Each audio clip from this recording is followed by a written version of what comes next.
Praise the Lord. Adofo Nyankopon hyira bebree. Sɛ so ka me ho na yɛbɛtie Nyame asɛm. Onyame nya wo kɛse. Ma yɛmmɔ mpaeɛ. Ɔdomfo pa yɛda wo ase nso de akyɛ yɛn. Ɛyɛ w'adom ara kɔ na wɔasiesie yɛn ama nso sɛ wobɛkasa akyerɛ yɛn. Yɛbɔ mpaeɛ wɔ Yesu Kristo din mu sɛ ɔdomfo pa wobɛkɔ so ama yɛhu mene yɛne wo kɛse. Yɛda wo ase bebree Nyame sunsum kronkron sɛ fa w'akwan. Awurade kyerɛkyerɛ w'asɛm mu nso. Ɛwɔ Jesus Christ din mu ne abɔ mpaeɛ. Hallelujah. Adɔfoɔ mema wakɔ aba nso de ba wo tie ase sendwumedie so. Ne afia kenkan nsɛm afie Ndwom 22 nkyekyɛmu 6 kɔsi 9.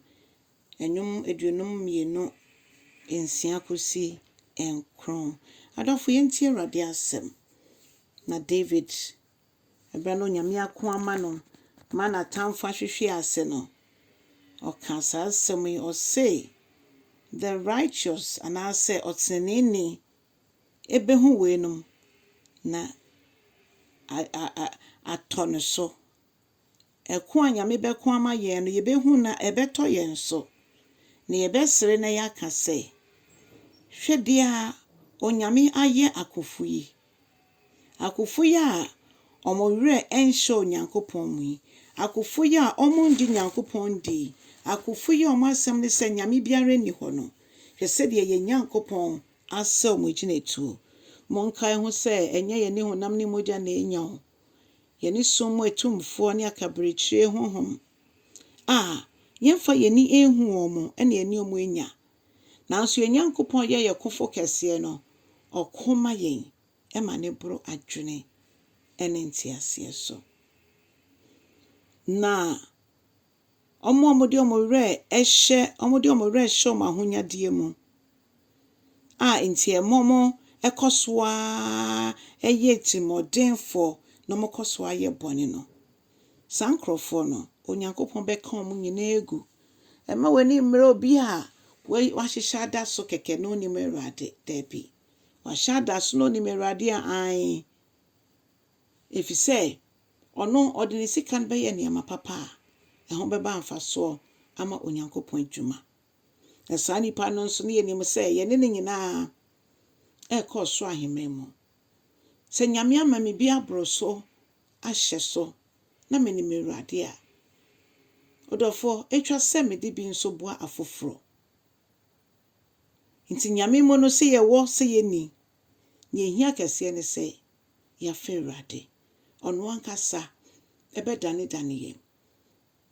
Na wahyehyɛ ama yɛn no etimi abɛ mu. Ɛbasa yɛmfa yɛn ahonyadeɛ nhoahoa yɛn ho. Na mmom David sɛ nkyekyɛmu 8 no sɛ mɛte sɛ olive dua. Olive no menim ne twi. Na mmom yɛn na yɛnim olive oil. Yɛnim sɛ olive no yɛde yɛ oil. Yɛde yɛ nneɛma bebree.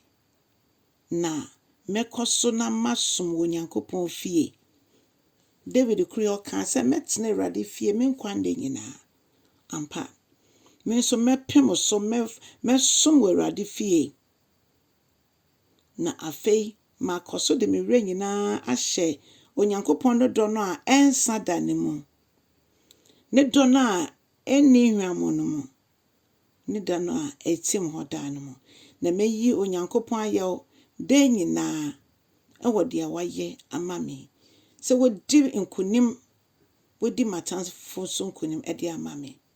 Da nyinaa Onyankopɔn di atamfo so nkonim o.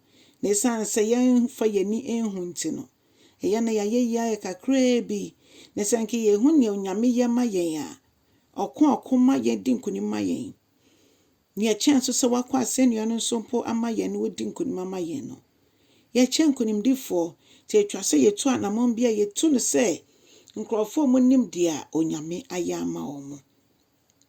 Ɛno nti Awurade mɛkɔ so na mede me werɛ nyinaa ahyɛ wo din no mu. Edin na ɛyɛ papa no mu. Na afei medi no korɛ ɛwɔ w'anim akyerɛ wiase nyinaa. Ama ɔfoforo hwɛ mabrabɔ a wɔtimi abɛhu wɔ Kristo nso. Awurade yɛda wase sɛ wayɛ yɛn sa. Ɔdɔfoɔ menim sɛ wo nso bɛgya wo ho mu. Yɛn nyinaa yɛgya yɛn ho mu ama Awurade. na ɔde yɛayɛ nea ɔno ankasa ɛpɛ. Aseda ɛnka ne din ɛwɔ Jesus Christ di. Mɔdɔfoɔ kyɛ asɛm no na ɔkra bi nso ɛnya akɔmatɔyɛ mu ɛwɔ Jesus Christ di mu.